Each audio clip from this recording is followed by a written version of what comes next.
3, 2, 1. This is Own the Block Podcast, and these are your hosts, Josh Derriman and Pierce Burton. Welcome to the Own the Block Podcast, Episode 4. We got Paul Jones as a guest today. He is the head of non-QM business management and development here at PRMG. And how's it going, Paul? It's going great. Thank you for having me today. No problem. What is non-QM lending? I think a lot of people are familiar with, your standard conventional FHA, VA loans. Can you give us a quick summary of that and what your role is within that? Sure. First of all, non-QM is a term that's really, covers a great wide landscape of different types of borrowers, and often it does get misconstrued as, subprime, because we are helping borrowers who are not your prototypical agency profile. And so some of the things that we're doing for them, like using bank statements to qualify, like giving them an expanded debt-to-income ratio, kind of moving beyond your traditional lending landscape, people kind of construe as that subprime that we saw back in the early 2000s, attributed to the crash. It really is not a subprime product. When you look at the product offerings, most of the products today have a LTV in the average of about 70%. These borrowers have a mid 700 FICO score, and they're really entrepreneurial, financially savvy borrowers who just conduct themselves in a way, outside of the norm.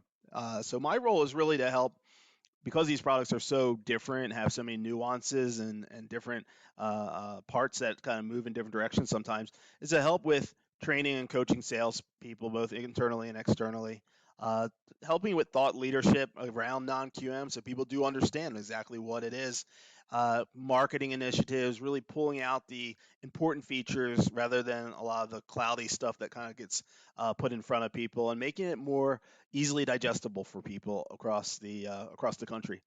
So I've done everything from trainings, large-scale events for real estate agents, helping people build their referral network with other partners that they normally can't introduce traditional products to.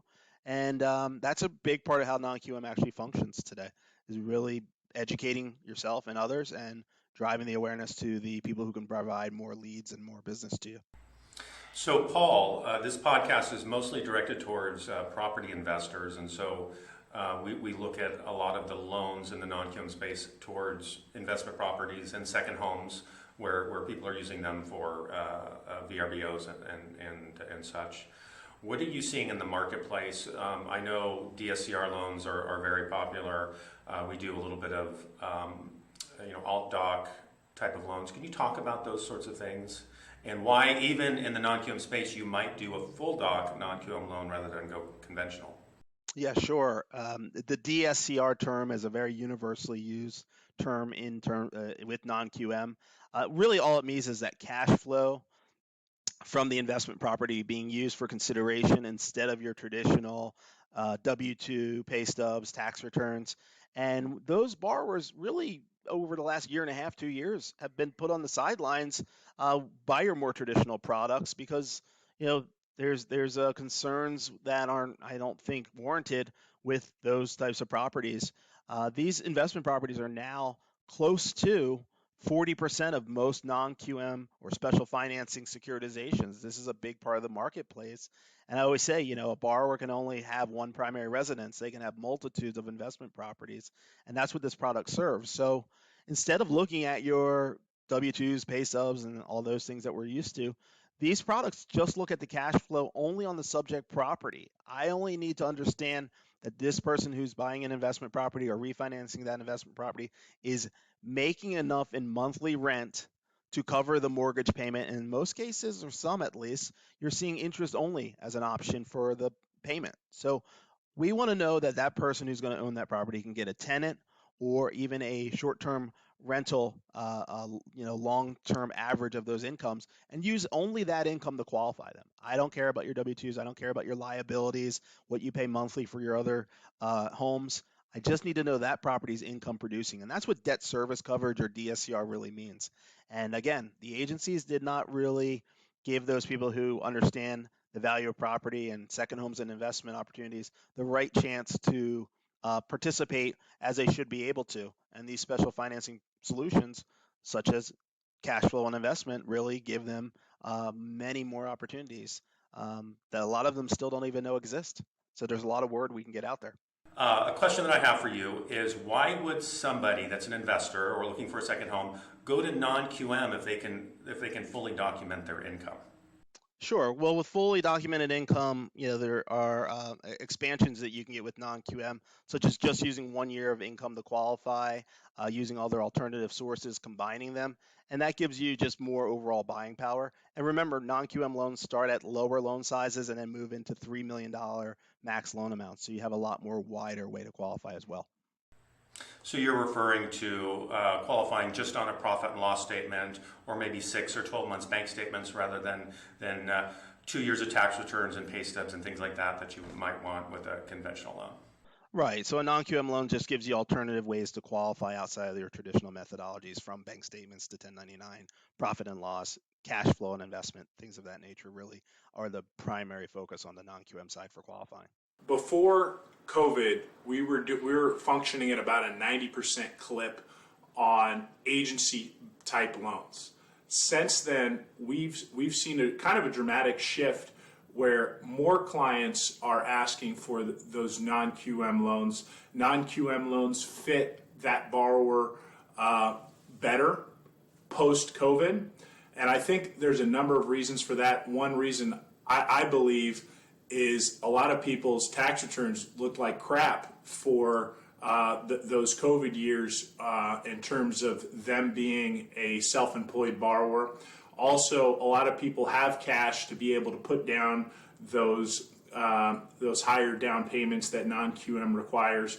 What are you seeing, and the reason for the uptick in non-QM when non-QM was almost tanked at the beginning of COVID completely? I mean, companies were shutting down. I know Angel Oak, a big player in that space, shut their doors completely for a few months. And so what have you seen, kind of a resurgence of non-QM since that point?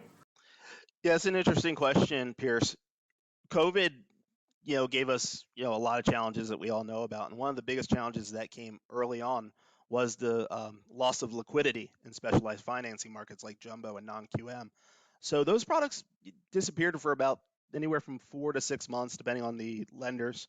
And when they came back, the world was a lot different, right? We had a lot of people who had to change their way of life economically. People lost jobs. People started new jobs. People began taking up their own professional businesses in light of those challenges. And other businesses did really well during the pandemic. So all those borrowers kind of sat there doing record low rates and kind of scrambled to find the opportunity to take equity out of their homes, buy a larger home. We saw a lot of people buying second homes and investment property during that time. And unfortunately, only loan officers who were really well educated on non-QM prior to COVID were able to help them. So that kind of wave of borrowers continued to kind of cascade over through the refinance boom. And then as refinances dried up, non-QM became a revenue replacement strategy for a lot of people.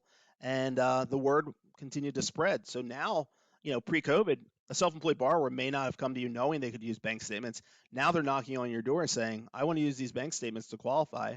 And they know that they're, a viable customer otherwise. Same thing as you mentioned with the assets that people have. A lot of people, made great gains on their investments and other savings during the pandemic. Those monies are now being used to help them even today with putting that larger down payment that's required with some non-QM products. So overall, once COVID subsided, if you will, in its influence on non-QM, those that were really dialed in, ready to deliver were there. And then a lot of people started playing catch up. And now I would say the market's pretty saturated with non-QM providers. And in some way, it's the wild, wild west. But in other ways, it helps to keep the market alive. And the last thing, just speaking of those companies you mentioned, that was one of the things as we entered back into non-QM at the shop I worked at, was people who were burned by those companies that didn't honor commitments and pipelines and funding loans during that time. And so those that were able to manage those waters more successfully are kind of still winning, believe it or not, in this space versus some of the others that have some reputational challenges from that time. And where do you see the space moving? Because I do think there's still a number of holes in the lending capabilities of non-QM. For example, construction type lending, lending to short-term rentals or Airbnbs, I don't think is hashed out and has as linear a form as like a basic investment property. Additionally, kind of going with that construction space, land loans, and then also really the non-QM space. It does provide some 5-unit plus commercial lending, but really focuses on the 1 to 4 unit space. Do you see it moving outside of kind of those parameters into some of those other avenues? Yeah, I do actually. I think the market has finally settled, and the securitizations are getting better again, which means you're always going to see product expand again and new things enter.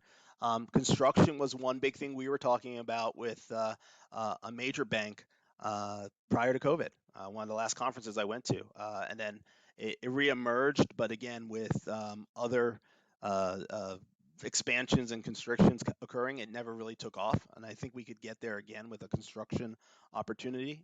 Fix and flip falls under that as well. You can leverage bank statements on a fix and flip deal or something like that. One of the things that's come up, and I think we're exploring it ourselves, is looking at closed-end seconds. Closed-end seconds are, something that people want to leverage given the rate environment today. And using a bank statement with a closed-end second is there's a couple of providers moving into that space.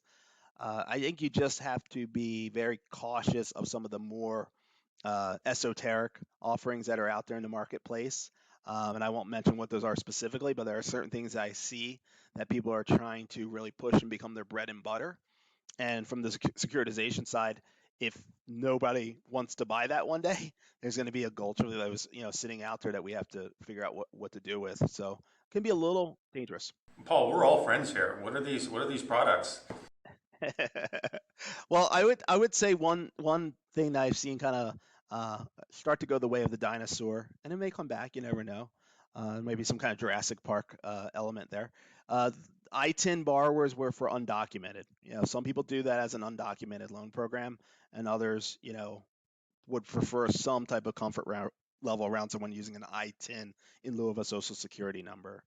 Foreign nationals, if you looked at recent pricing adjustments, if you're doing a foreign national, even on a DSCR loan, can be a little bit of a challenge from a cost perspective now. There's just concern, even with that 35% down. Some people are not really as comfortable with that than they were a year and a half ago. Some people were the foreign national kings of, you guys down there in Miami and places like that. So they're still out there. They're still relevant. I think the more standard players who have been around for a longer time are being a little bit more measured about what they're going to keep in their portfolio next year, what they're going to continue to offer.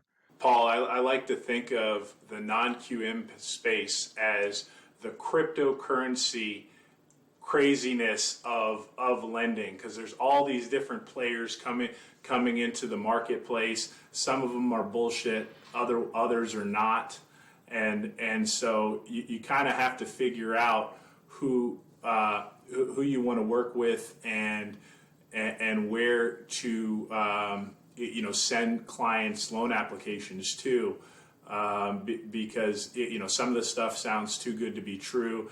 Other places change their rules or even fold in the middle of transactions when times are tough. Yeah, I can speak to that. I mean, that's a big thing I said coming into PRMG.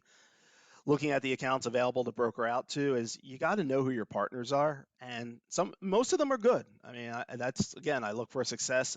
Every person at those shops that we have available are people I know people at every shop, and I want them to be successful. Where I think there was a challenge over the last year when you saw companies fold, as you mentioned earlier, were mispriced assets. Back to why someone might look attractive on the surface, they're giving you a rate better than everyone else. And you kind of wonder, how is that possible? Well, they're going to do loans at a loss, and you can only do that for so long. So some of the guys who got in trouble over the last several months were companies that were mispricing their asset and not reading the tea leaves on the purchase side, selling those assets to the street. And what's unfortunate about that is everyone had the same indicators. The IG spreads were continuing to make an uptick almost at the level of 1/3 of where they were when liquidity crisis hit in 2020. Explain IG spreads for the listeners here. Sure, that's essentially your long-term cost of funds for loans that are being bought on the secondary market. And the higher those cost of funds are, the more expensive it is for anyone to buy those assets, right? It's going to cost you more to buy more. And so what we see is, that number is what we kind of gauge against knowing what those securitizations will basically realize gain on sale at the end of the day. And those investors we were used to a 5% rate average, right, on non-QM.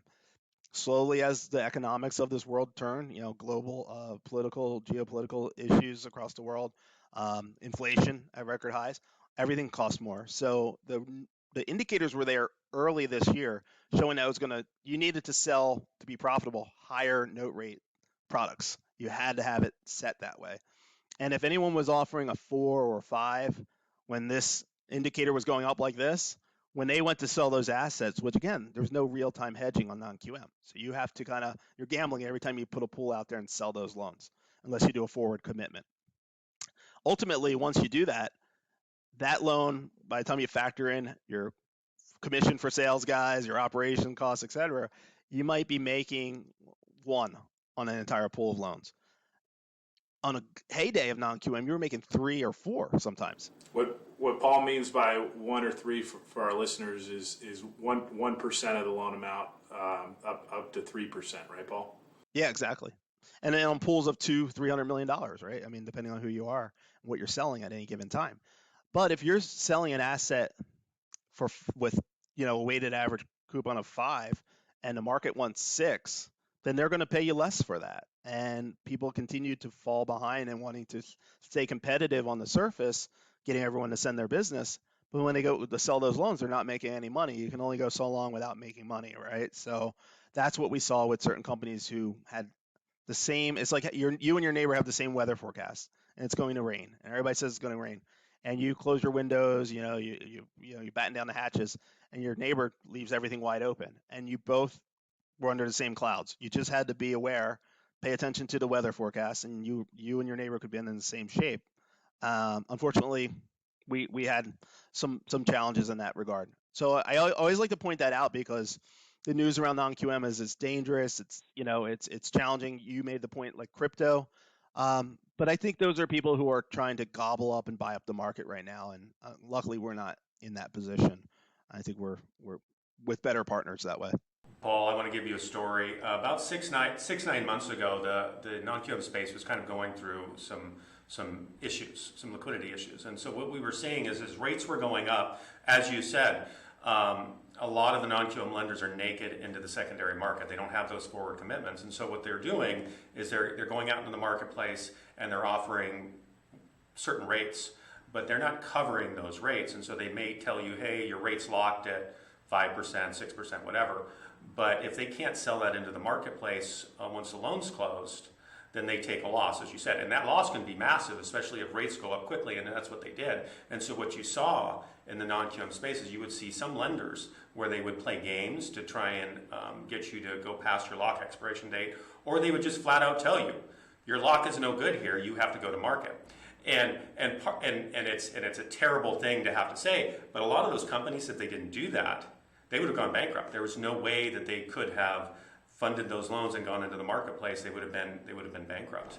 And so that takes me to kind of where we are now. Coincidentally, I just sent an email to one of our broker partners, and I told them that we were putting on hold any new submissions to them because I'm not comfortable with what I'm seeing from them. And that's not to say that they're having liquidity issues, could be other things, but you have to be very careful about who you are sending your loans to in the non-QM space, because in a very short period you could have a very good lender relationship, and then they can run into issues in the very next month. They're a complete disaster. And so part of what we do is really shepherd that. But let me take you to what's something you said before. You said it's kind of the Wild West. It's a little bit less of the Wild West than it used to be. Right, and so there's definitely more. There's a little bit more conservative underwriting than there has been.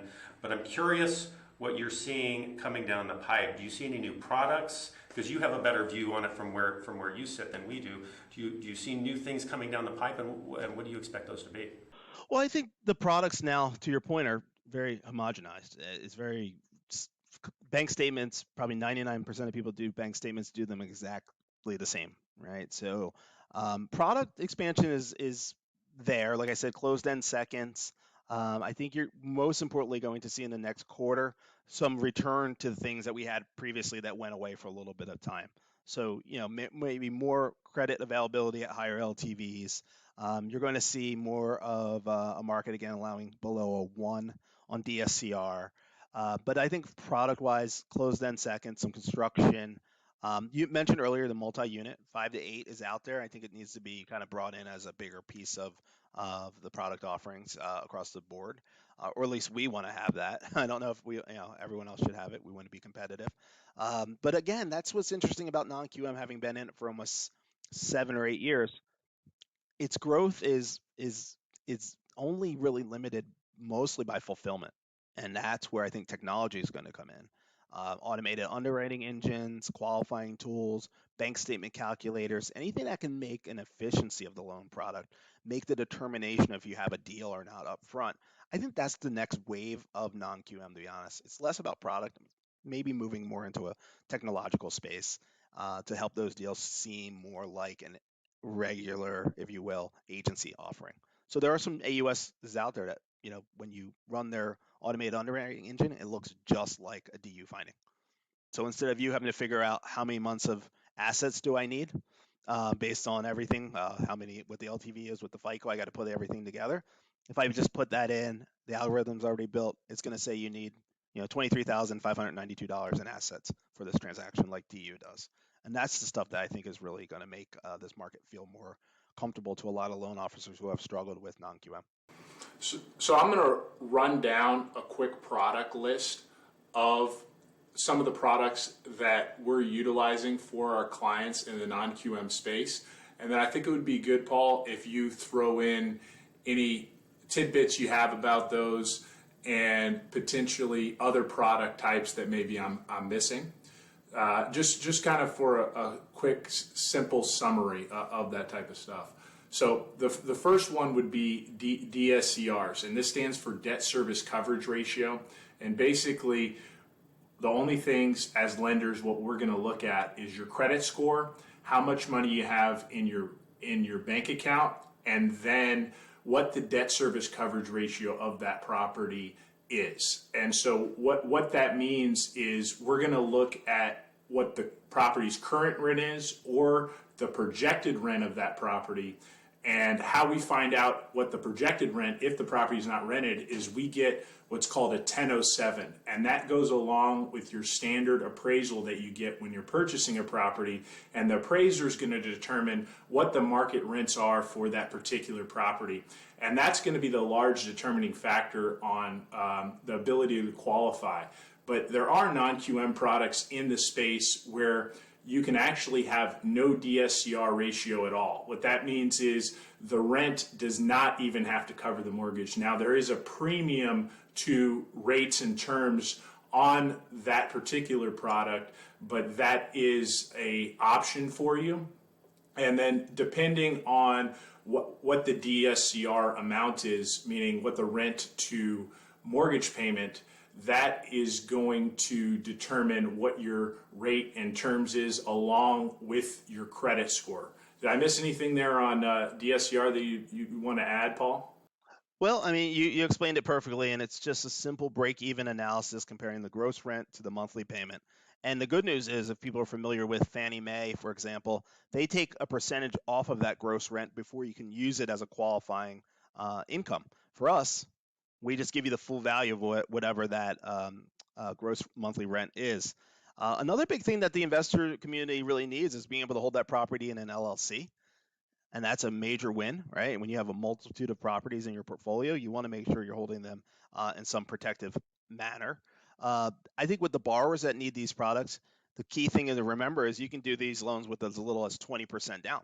And we're never looking at your FICO. I mean, we're looking at your FICO, but we're not looking at how many debts you carry every month. So whatever your monthly payments are, if you're managing them already, you don't have to worry about someone saying you have too much debt. or looking at your personal income and saying you don't have enough income, or looking at your other properties and saying, well, you're underwater this month on that property, we can't help you. It only is the basis of the loan on that particular property that's going to help them qualify. And that's just tremendous for most investors. That's the way they think they should qualify. That's the way they should be qualified. So then the next one would be bank statement loans. And on bank statement loans, basically we're looking at your credit and then how much money is coming in each month on the bank statement. And we can go 24 months worth of bank statements. We can go 12 months. There's some products out there you can even go 6 or even 3 months. And depending on how many months of bank statements we're looking at, that's also going to determine the terms of that loan product. And the bank statement loan is really solely a product for second home and primary residence and really isn't necessary on the investor side of things, which I think is a major confusion between a lot of clients, because the pricing on the bank statement versus the DSCR isn't a large enough delta for it really to make sense on the investor space. And so bank statement offers an alternative to looking at your tax returns or looking at W-2s or pay stubs on a primary residence or second home purchase.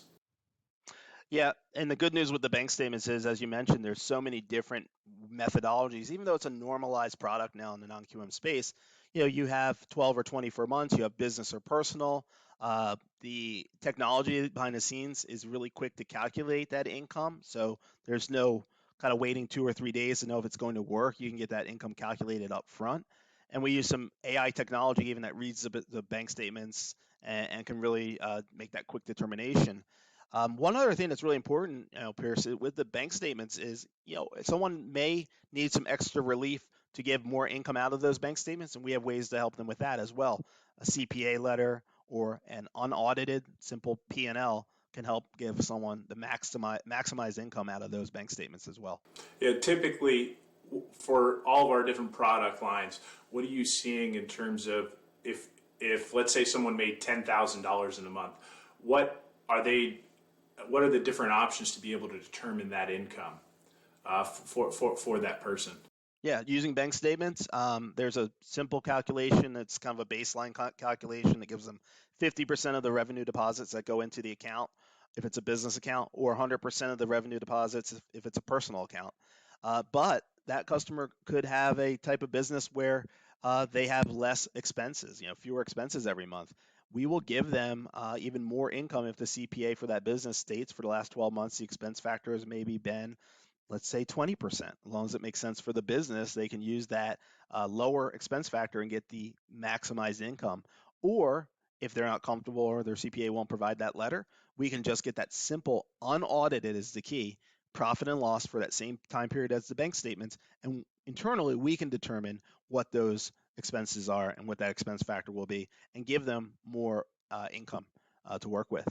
One of the other things, when it comes to income is we always think bank statements, but it's also important to remember you can combine a bank statement customer with a regular wage earner. And a regular wage earner can go on a non-QM loan with just 1 year of W-2 or 1 year of tax returns that shows income. So we have just a 1 year qualifier all the way up to a $3 million loan amount using multiple types of income combined. And then that asset utilization as well that we mentioned earlier can even be thrown in there and give someone a better chance of getting what they really want in terms of a mortgage. And then there's a kind of a newer product that kind of has come to fruition over the last year and a half or two that basically is no income primary residence and second home, right? And that product, basically you're having to put down 20%, and depending on your credit score, it's determining the amount of reserves you have. So, at the right around COVID time and that sort of thing, I saw some lenders even going down to a 640 credit score on that with 18 months of reserves. Now they've kind of bumped that up a little bit to a higher credit score, maybe 660, 680.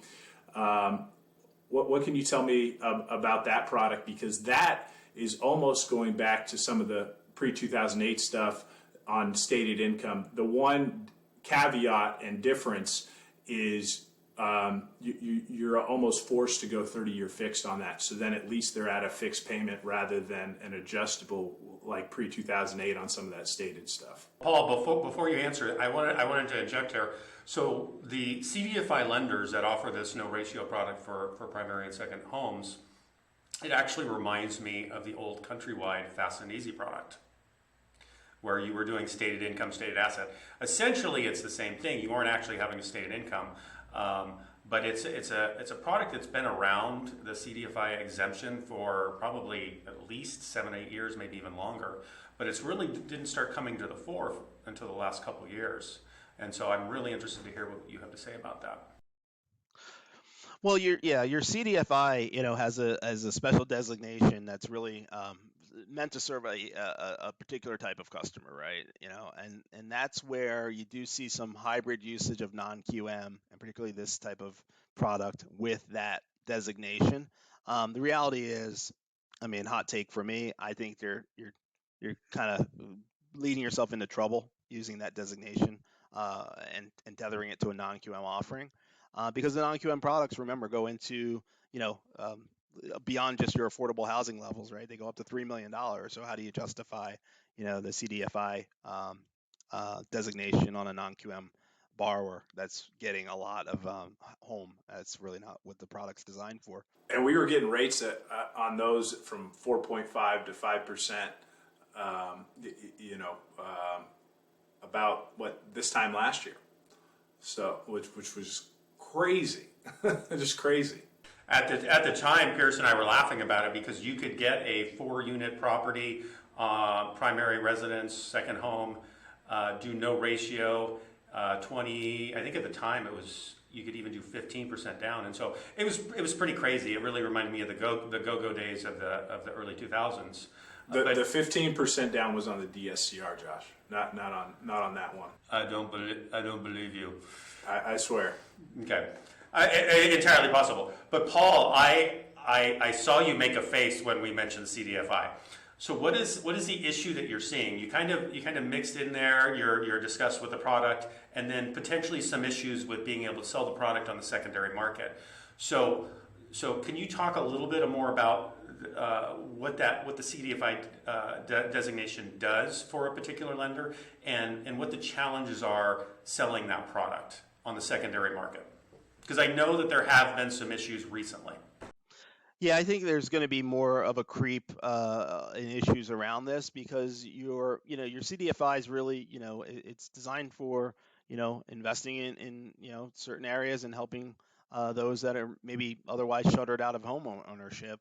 And that's great. We all believe in that. So I believe in that aspect of it. I just am a little challenged by using some of these non-QM features under that designation, right? So you're calling it this so you can get the better rate. You're calling it that so you can still go non-QM. It's just kind of creating a little bit of a it's what neither product is designed for, or neither feature, and those products are designed to be married together. But right now that's become commonplace for a couple of companies. Again, this is a podcast, so it's not meant to be my gospel here, but I do, have it on good authority from some people I know are tremendous advocates in lending that talk to the people in DC even, that there's a lot of attention on that right now. They're watching that very closely. Out of anything, I say if you're going to look closely at the top 3 things that people are concerned about, especially since we're talking about affordability of homes right now, people are looking at those companies that are leveraging that designation with non-QM to kind of justify what they're doing. So Paul, let me ask you this question. So as you know, some of our federal regulators have come down on Fannie and Freddie and basically directed them to disincentivize financing through those authorities for second homes and investment properties. And so that shifted some of those financing requirements or financing requests to private jumbo investors, institutional investors, your B of A, your Wells Fargo, and the non-QM space. How has the non-QM space responded to that FHFA push for Fannie and Freddie not to do as much second home and investment? Yeah, I mean, it's been very interesting. I think a couple things happened over the this has been like year and a half off and on, right? There's been threats and then they pulled back some of the LLPAs. Um, People did a few things, right? They improved their non-QM products they already had in existence, which you can do because you own that product or you have an investor that you sell that product to. So you say, oh, wow, this is going to be a windfall for me. I just have to move the needle just enough to take those same borrowers and put them into these non-QM offerings and not make it too painful for them.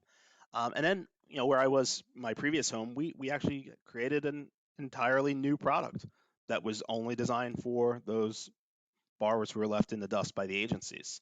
So the response is, and that's what I kind of like about non-QM, it's easy to pivot with it. And it may not seem like that sometimes, but when the market goes through its turmoil or the agencies shake things up, non-QM is always there. And minus a 100-year pandemic, which none of us saw coming, I really think non-QM in some regards is economic proof. Right? It works in downtimes like we're seeing now. We've remained consistent in our production in non-QM as a company since I've joined, even with everything else kind of on the other side of a slight downturn. But when things are really good, right, you have more borrowers coming to the table as well, and a lot of those borrowers are not quintessential typical borrowers, and they can be put right there for those products. And during those better times, the market's stronger and the products are wider, and credit availability is at its height. So I think that's what's great about non-QM. It's nimble. It can be shaped very quickly to fix other things that are going on. And we're seeing that. Right now, it's more reactive in a negative sense, but it's also, I've seen it in times, like you said, second home investment challenges where you just step on the gas and you are able to help everyone else who's underserved by the agencies for one reason or another. As soon as they get a wild hair, we're able to help those borrowers in most cases. Yeah, Paul, kind of a funny story here. I used to sell all of my clients, higher net worth clients, on only using the conventional loan to buy primary residences and second homes because of the lower down payments and interest rates,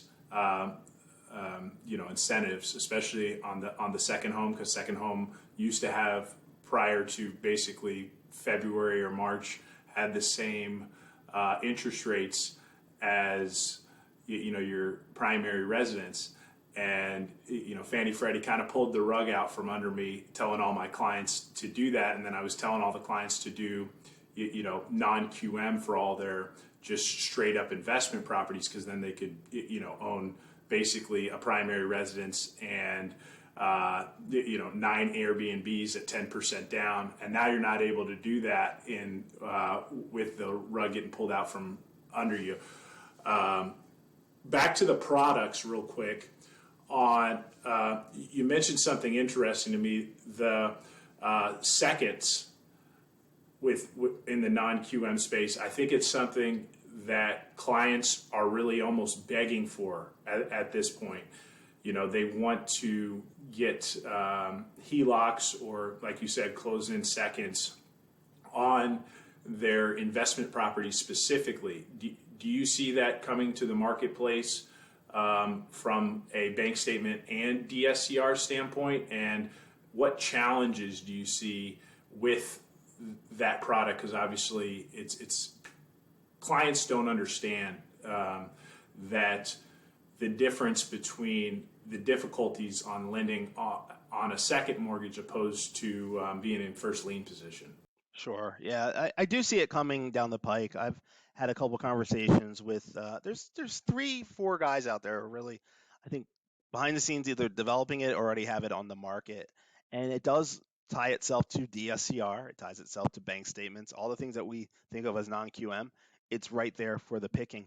I think you just have to make sure, again, because we're selling these assets, in their own kind of silo, that one, your investors, are comfortable with them, right? Because seconds have never been a part of non-QM. So you make sure everyone who's buying those loans agree that you can have those seconds bolted on. Two, I think one of the things that's you just have to look out for is what's the viability of the market long term, right? I mean, those customers will want that today because of the way the way things are working in the economy. Do they need them, 3 years from now, 2 years from now? Will that really matter? Are they profitable for a loan officer? I mean, yes, it's a means to an end, but can you guys make money on them? It's yeah. And what I have seen with the one that I'm most familiar with is they've shaped their pricing to actually make these loans worth your interest in doing them as much as theirs. So there is a little bit more skin in the game for everyone with these new products. But yeah, I think that's just that close in seconds. Hopefully, we can deploy something soon. Again, one of our investors is working on something so covert they won't even show us. They keep telling us, but they won't show it to us. So I hope between those two that I'm familiar with, we can put something on the street very soon.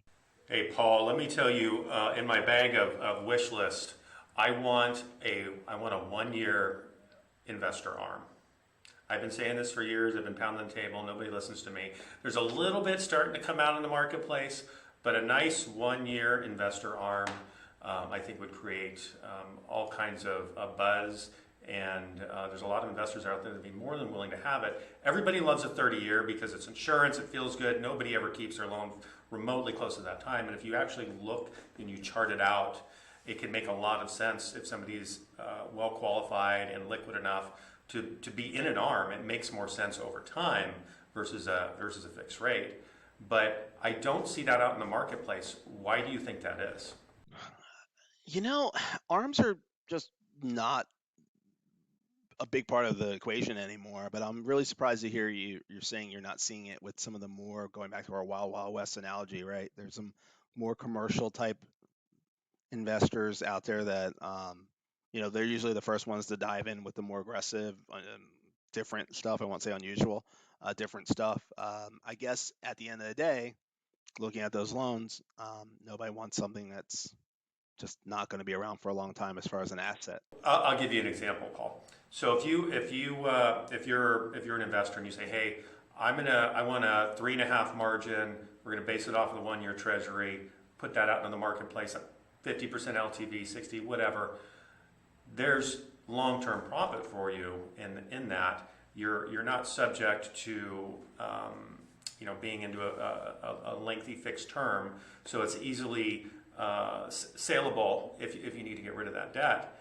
But it doesn't seem like the market wants to put that out, and I kind of scratch my head because it seems like it makes a lot of sense, but there's, other than a very few sources, it's just not out there. I'd love to see some more of the institutional non-QM lenders get into that space because it does make a lot of sense, especially now with higher rates, rearing their heads.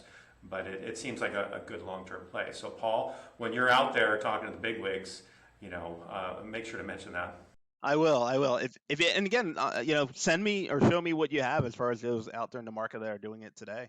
I'd like to kind of take a look. I've never examined it enough. Like I said, it's surprising.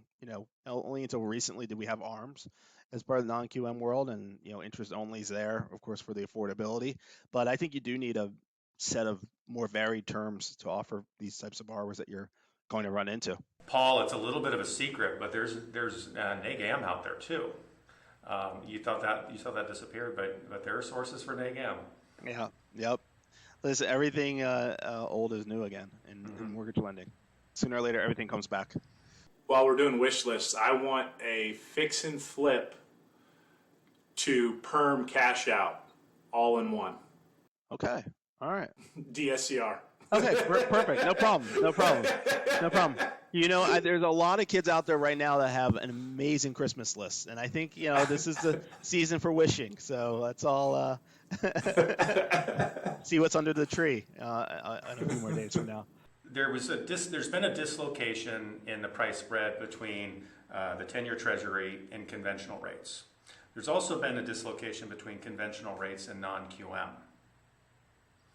When do you think the spread between the 10-year Treasury and conventional rates will start to tighten up. And when you see the conventional and non-QM spreads start to tighten up as well, because that makes a huge difference on the non-QM rates, because you'll see a tightening of both, and it'll really push the non-QM rates down quite a bit. The spread between the 10-year and conventional rates is going to be more dependent on, what the Fed keeps doing with general rate increases, which hopefully they're going to pull back on those, over the next year. I mean, the inflation numbers are starting to look better. CPI is, looking better. Things are improving, and I think once those improvements manifest materially and continue to stay remain stable, those rates that we're, all wanting to continue to drop and get down to acceptable levels for consumers will be there. But it's interesting when you say that about the non-QM rates compared to conventional, because that's really where my head is always, is you look at the last, I have a chart on this actually, but if you look at the last year and a half, right, normally non-QM rates would move. I mean, you could go 2 months without moving your rates. Like, you never moved them. Like, I've been, flat rates, that was it. You didn't lock your loan until the day before you're going to, send out a CD. But now it's any given day, any given time. And that curve, as the rates continue to increase, really started to have more fluctuation in it as it continued to increase. It never looked like that before. It was always a smooth arch, no matter which way it went. So until you stop seeing that, and it follows along the same trajectory, of course, of conventional rates, until you I think, see the conventional rates come down and swing, you'll start to see those rates. But I think you'll still get those fluctuations. It may be the new normal in non-QM, to be honest with you. I just think there's going to be more daily, if not weekly, fluctuations for the foreseeable future. I don't know if that really answers that question, but I just keep seeing that chart in my head, and it's a very recent chart, and just looking at that variation, it's just been so interesting. Non-QM, again, never moved rates, very often. It was 6 weeks, 2 months, a month maybe you would move them. One question I've always answered, Paul, about non-QM versus conventional, especially on the investment side, is the difference between the LLPA hits on conventional, obviously, opposed to non-QM. They seem a lot more, and for the listeners that don't know what LLPA basically is the amount of rate increase for different options in the loan. For example, a cash out refinance is going to have a higher rate than a purchase transaction, or a 2 to 4 unit property is going to have a higher rate than a single family home. And the hits are not nearly as dramatic on non-QM as they are on conventional. So there has actually been times in the marketplace where, the most expensive investment property thing you can do on a conventional loan is a cash out on a 2 to 4 unit property, and a max cash out, right, on that. If you're doing that on a lot of non-QM products, there's times where that's actually been on a DSCR has been cheaper than doing it on a conventional loan by a pretty large margin. And it's because those LPA hits on non-QM are not nearly as drastic. What is the reason for that? In some cases, just because your base rate is already high. They're already picking up a lot of the risk, or accounting for a lot of the risk in the nature of a non-QM loan. So it's there. And then, other attributes, even the riskier ones, depending on where we are in the market, actually pay better on the street, depending on where the market is. So you could have, it's to incentivize kind of pushing the envelope on certain attributes. They like to have kind of a spread of what the attributes are in the loans that are being sold. So you can't just go out selling a whole pool of DSCR. They want to see highs and lows in there. They want to have a good mix. And I think that also helps to encourage a good mix of product, because if it's too monolined, it's actually more, it's riskier. If someone's only chasing after a bunch of no ratio DSCR, where's your other product? How are you positioning that? Why are you only kind of adversely selecting the riskier stuff in your own portfolio to sell to the street? So sometimes it's just to encourage a variation in the pools that are being sold. I've always thought that all of that sort of thing is kind of backwards because if I'm lending Paul Jones my money, I'd much rather give him my money to go buy a 4-unit property than to go buy a single family home as a rental, because you then have four renters. Everything's more efficient than doing a single family home. Same thing with cash out. I'd rather lend my money on cash out because then you have cash in your pocket. What do you think the reasoning is behind those hits as well? So just to make sure I understand your question, you're saying that the cash out hits, you feel cash hits better, so it should be priced, shouldn't be so subject to as Sure. much of a, Same thing with a four unit opposed or 2 to 4 unit opposed to a single family home. I see it as less risk to a lender, not more. I've always thought that's backward ever since I got in the lending space. But that's the way it is in the marketplace as a whole. But it's never made any sense to me. Yeah, I mean, I don't know if I could justify it myself or argue. I could probably argue both sides of that. To be honest with you, I've been an underwriter in the past, and when you see debt consolidation, and someone saying that's their purpose, and it's not being paid off at the closing, so you're like, all right, so what's going to happen really with that money, right? It's kind of hard to determine if someone's maxed on their ratios or they're kind of pushing the envelope and they say they're going to pay off their debt, but they're going to do it on their own. After closing, then you hope for the best, right? There's nothing you can control about that. And I think equity stripping has been a concern over time in lending. I think since 2008 crash, I've seen that. Moral hazard sets in, people take their cash and they run. So when you talk about a 4-unit, just to make sure I understand what you're saying, you're again saying the adjustment on a 4-unit should not be as harsh. I think it should be. I think the rate should be better on a 4-unit opposed to a single family because you have 4 renters. So if one renter moves out, you're not cooked in terms of paying that mortgage. And if you actually look in in 08 and that sort of thing, very few multifamily got foreclosed on. It was mainly your single family homes that were getting foreclosed on, even in the investor space.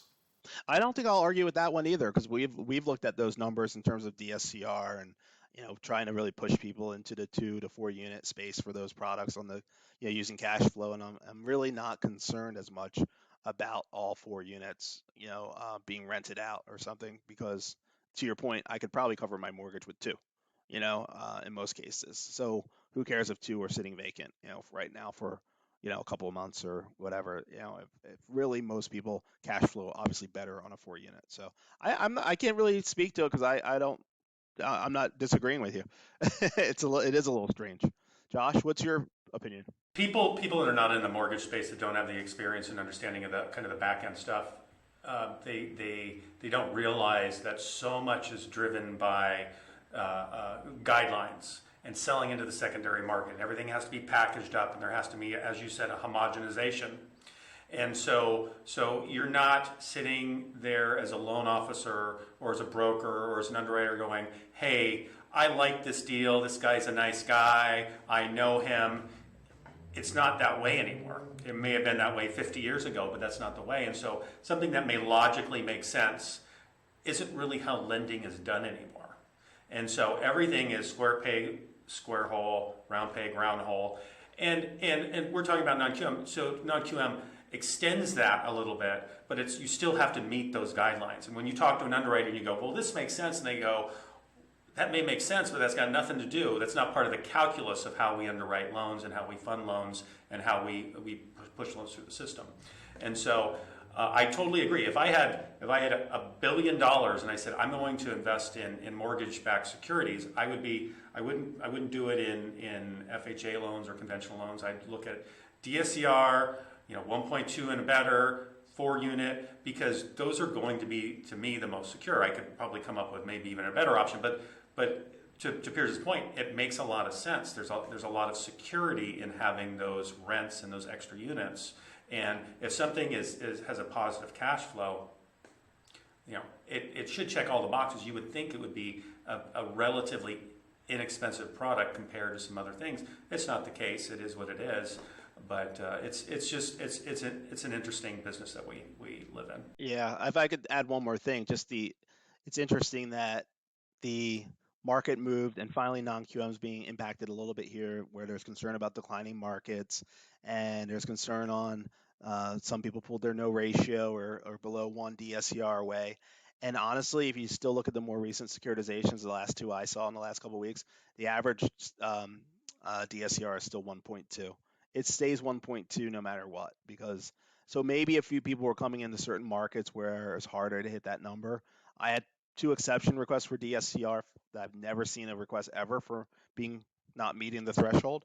And I guess that started to spook some of the guys on the street, and that's why they took away certain things. But honestly, the loan characteristics, despite all these things going on behind the scenes, have remained exactly the same almost year over year, even through a pandemic and other factors shaping these borrowers. These borrowers are still putting 30% down. They're still in the 30 to 40% neighborhood for DTI.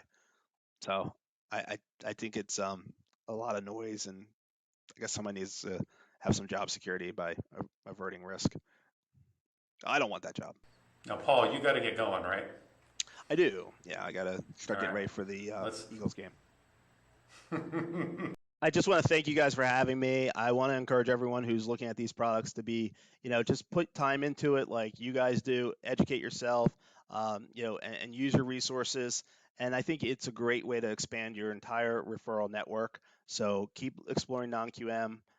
Ignore some of the things that you've maybe read here and there, and build your business with it in 2023. Thanks, Paul. Thank you for joining us on the Own the Block podcast. Thank you to our special guest, Paul. And like and subscribe for more. And we'll be having a new guest on next week.